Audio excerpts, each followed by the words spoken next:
The cranberry sauce hadn't even made it around the table when my father looked me dead in the eyes and said, "You're not my daughter." 28 years of family dinners, Christmas mornings, and birthday cakes, all wiped away with 7 words at Thanksgiving dinner. The table went silent. My mother's fork clattered against her plate. My younger brother stared at his lap. Dad didn't know I'd discovered his secret 3 months earlier, a secret that would have destroyed our family if I'd revealed it then. I'd been carrying it like a stone in my chest, wondering what to do. In that moment, something inside me hardened. I stood up slowly, napkin falling to the floor. "If I'm not your daughter," I said, my voice steadier than I'd expected, "then you're not my father."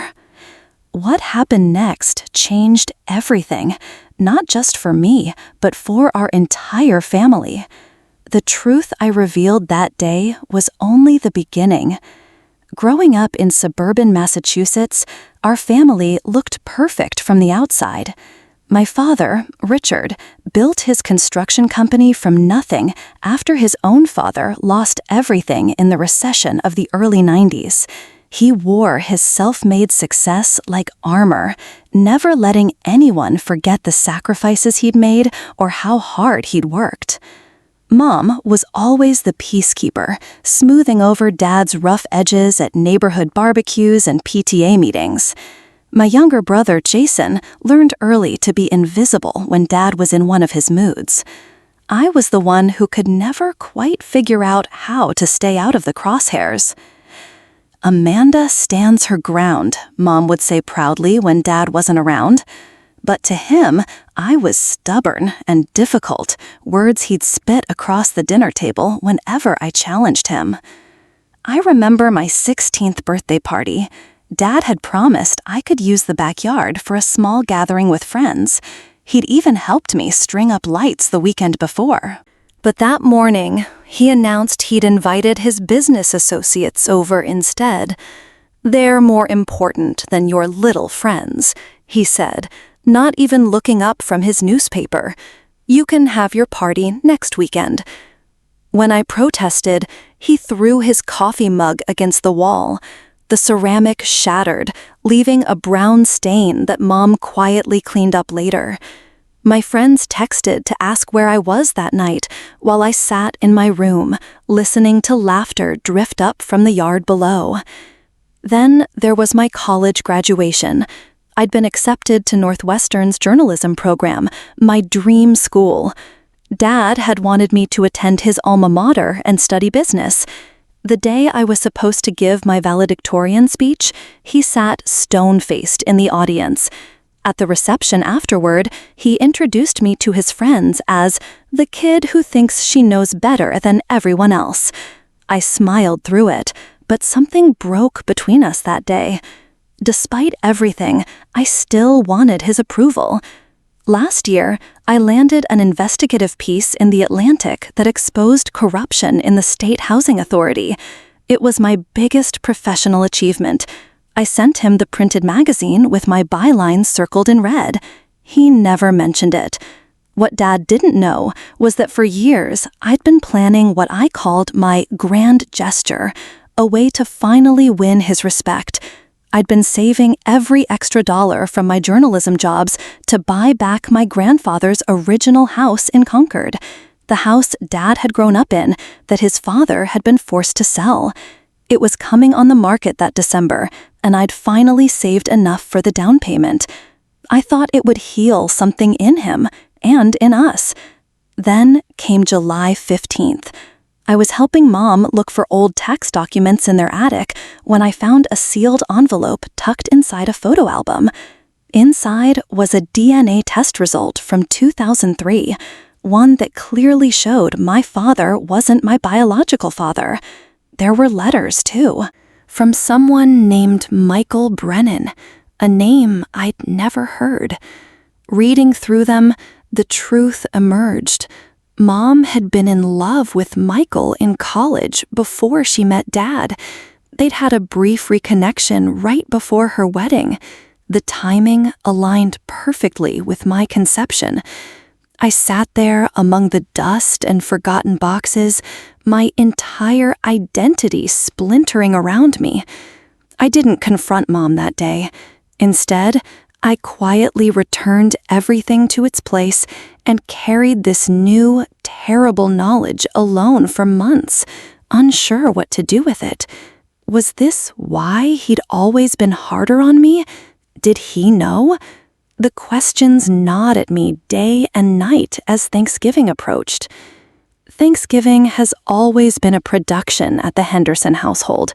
Mom spends days preparing, polishing the silver that belonged to my grandmother, and ironing the heirloom tablecloth.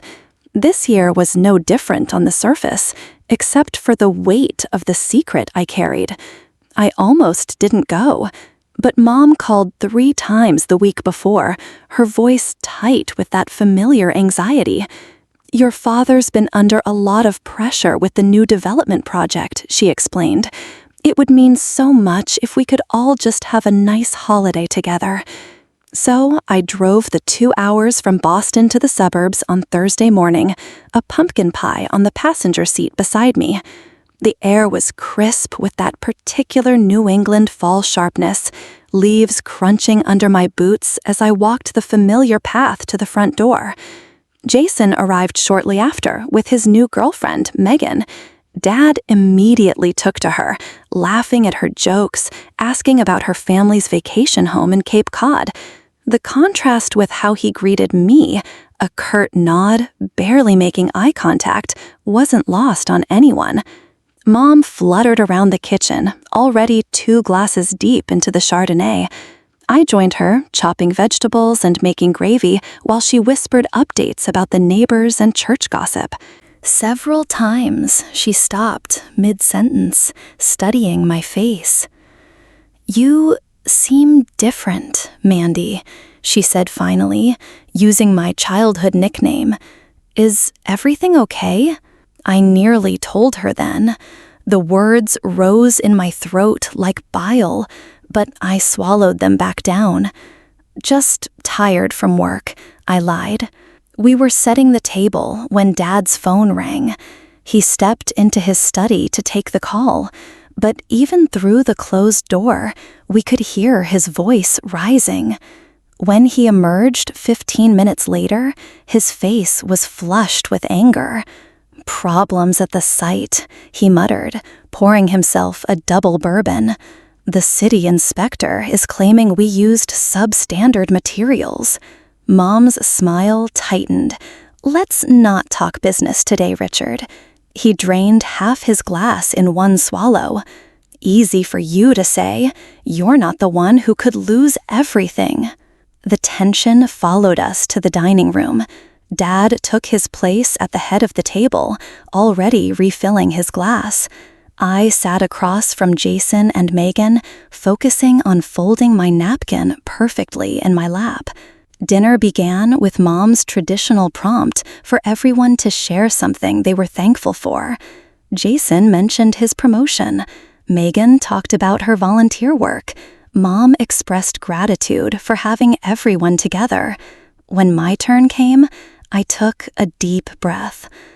"I'm thankful for truth," I said quietly, "even when it's difficult."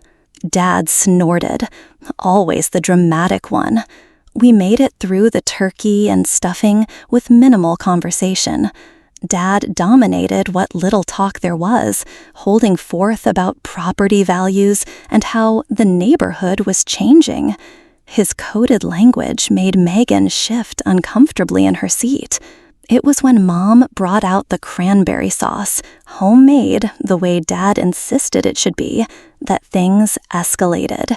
I'd been quiet, pushing food around my plate, when Dad suddenly pointed his fork at me. "So, how's that liberal rag you write for? Still making up stories about honest businessmen?" The familiar jab hit its target. My recent investigation had uncovered corrupt practices in real estate development, not unlike some of the corners I suspected my father cut in his own business. Our fact-checkers are meticulous, I replied evenly. We don't publish anything we can't verify. He laughed, a harsh sound without humor. Like that hit piece on the housing authority? Those were good men trying to build something. You wouldn't understand what it takes to create something real in this world. Richard, Mom warned, but he was already building momentum.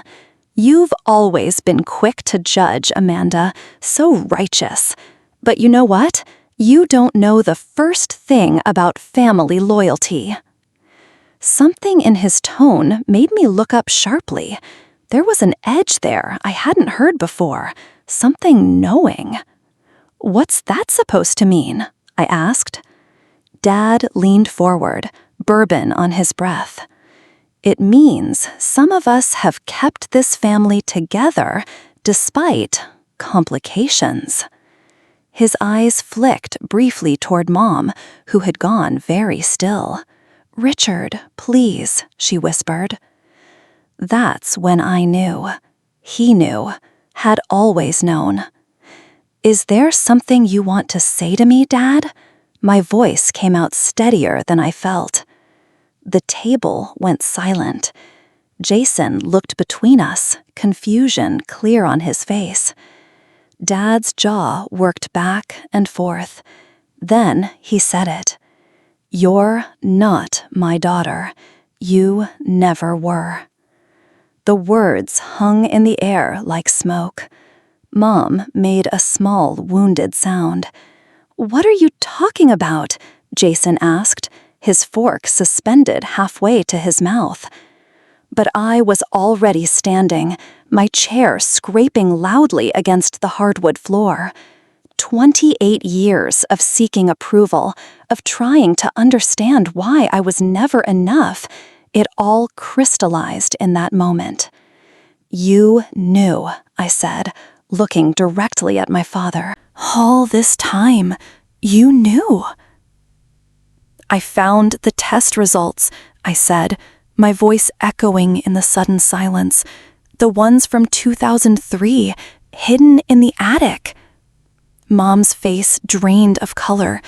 "Amanda, please." "And the letters," I continued, unable to stop now, "from Michael Brennan." Dad slammed his glass down, bourbon sloshing onto the white tablecloth. "You had no right to go through our things." "I had every right to know the truth about who I am." My hands were shaking, but my voice remained steady. "For 28 years, I've tried to understand why nothing I did was ever good enough for you, why you could love Jason but not me." Jason looked stunned. "What's happening right now?" Megan whispered something about giving us privacy, but nobody moved. "Dad isn't my biological father," I said to Jason, the words strangely liberating as they left my mouth. "And he's resented me for it my entire life." "That's not true," Mom protested weakly. Dad let out a bitter laugh. "Isn't it? I raised another man's child, provided for her, put a roof over her head. And what did I get?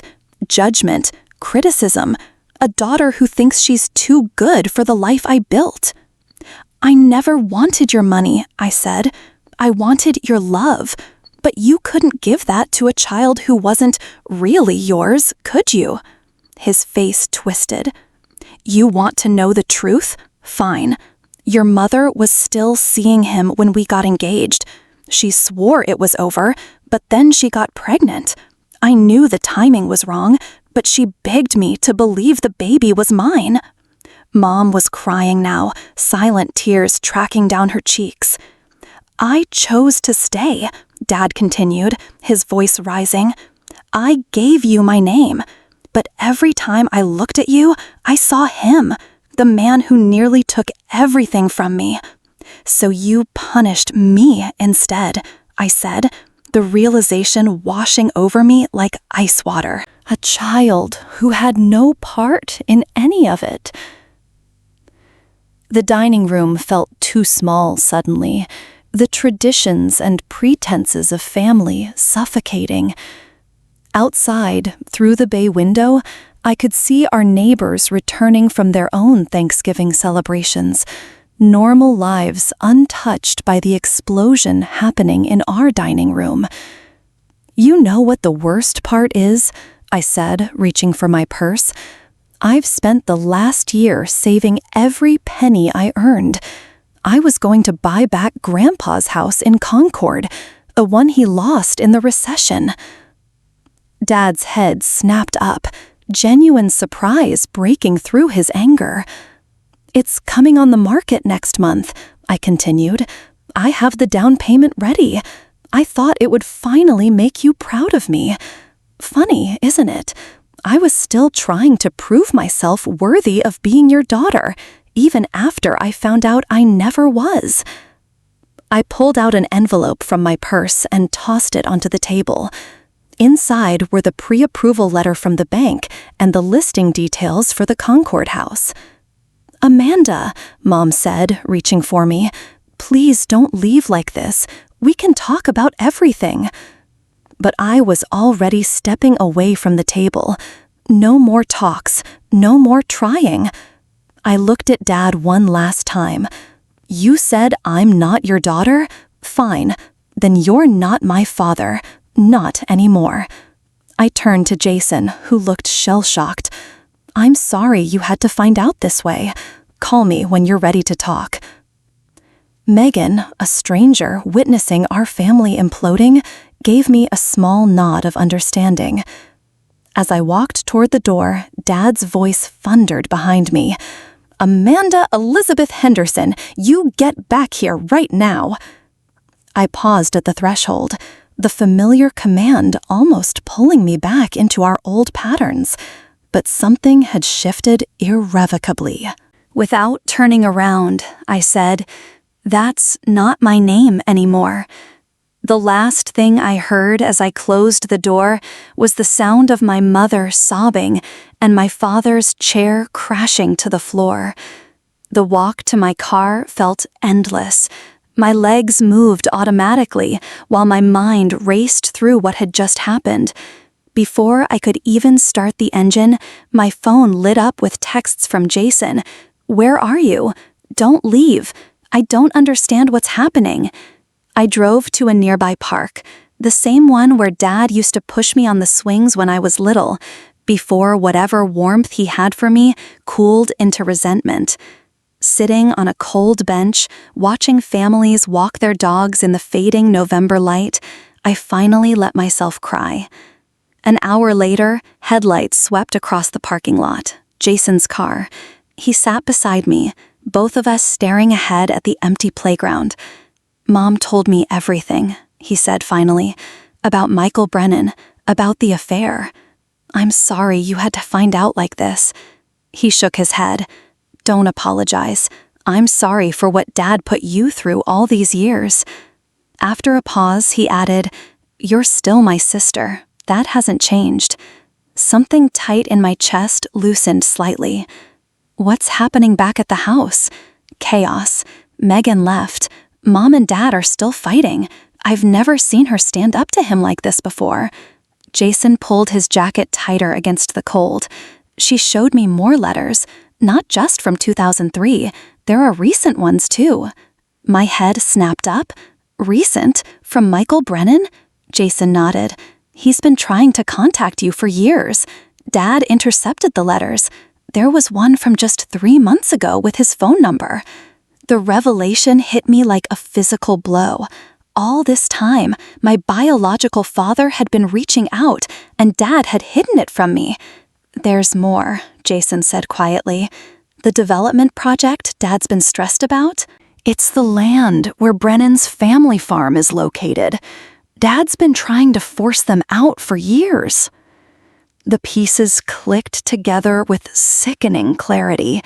Dad's recent agitation, the phone call before dinner about the city inspector, This wasn't just about an old affair. It was about ongoing revenge. That night, I stayed at a hotel. By morning, my mother had sent Michael Brennan's contact information. With shaking hands, I dialed the number. The voice that answered was warm, with a slight New England accent, different from my father's, my real father's, sharper tones. "I've been waiting for this call for a very long time," he said when I introduced myself. We met the following day at a coffee shop halfway between Boston and the small town in New Hampshire where he lived.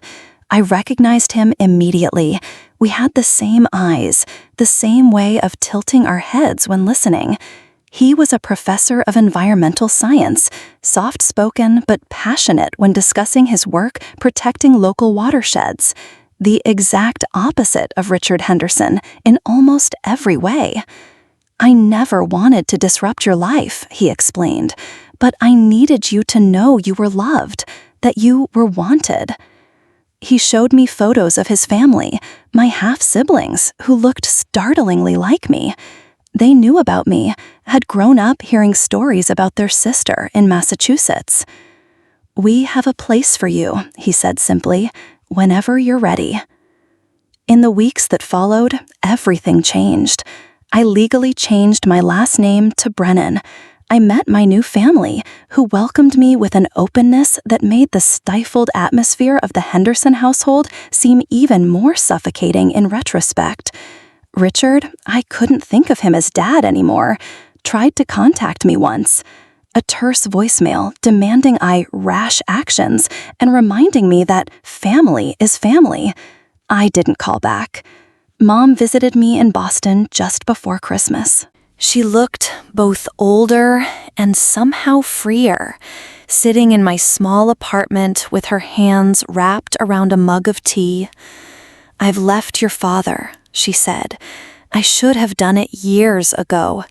She told me the full story then, how she'd loved Michael in college but thought Richard offered more stability, how she'd discovered she was pregnant after a last meeting with Michael before her wedding, how Richard had agreed to raise me as his own, but had grown colder as I grew to resemble a man he hated.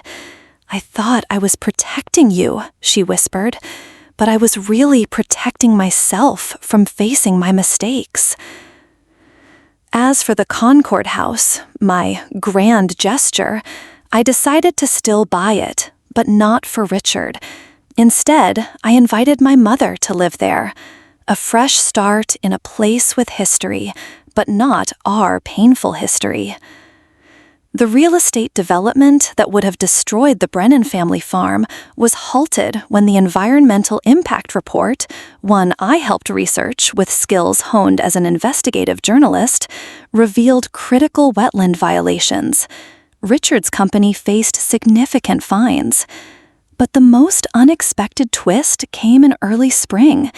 Jason called to tell me that Richard had suffered a minor heart attack. He was recovering, but had asked to see me. I found him diminished in his hospital bed, tubes snaking from his arms, his formidable presence reduced by illness and events. "I'm not here for reconciliation," I said before he could speak. He nodded, a gesture that seemed to cost him effort. "I know. I just needed to tell you something while I still can." He took a labored breath. "You were always more like me than Jason was. That stubborn streak, the way you stand your ground. I hated it because it reminded me of myself, not because of—" "That doesn't erase 28 years of coldness," I said. "No, it doesn't." For once, there was no argument, no justification. "But you should know that the house in Concord, your grandfather's house, he didn't lose it in the recession. I gambled it away. One of many things I've been running from." It was the first honest thing he'd ever shared with me. Not an apology, but an admission. It wasn't enough, but it was something. I didn't go back to being a Henderson. I'm Amanda Brennan now, with a family that feels like home for the first time. Michael, Dad, teaches me about the wildlife in the New Hampshire woods. My half-siblings tease me like they've known me all their lives. Mom is healing in the Concord house, finding herself beyond the role of peacekeeper. Sometimes family isn't what you're born into. It's what you find, or what finds you, when you finally stand up and walk away from what's hurting you. Standing at the window of my apartment in Boston, watching snow fall on the city I've made my home, I sometimes think about that Thanksgiving table and the moment everything changed. One sentence, "You're not my daughter," broke something that couldn't be fixed, but it also freed me. I used to think family was about blood or obligation. Now I know it's about choice. Every day, we choose who deserves space in our lives and who doesn't, regardless of what their last name might be. If you're carrying a secret that's eating you alive, or if you're trying to earn love from someone who's shown they can't give it, remember this: you deserve the truth. You deserve better. And sometimes, the bravest thing you can do is walk away. If my story resonated with you, please subscribe to hear more real experiences about finding strength in unexpected places. Leave a comment sharing your own family journey, the painful parts and the healing ones.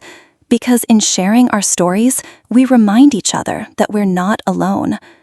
This is Amanda Brennan, signing off. Thank you for listening.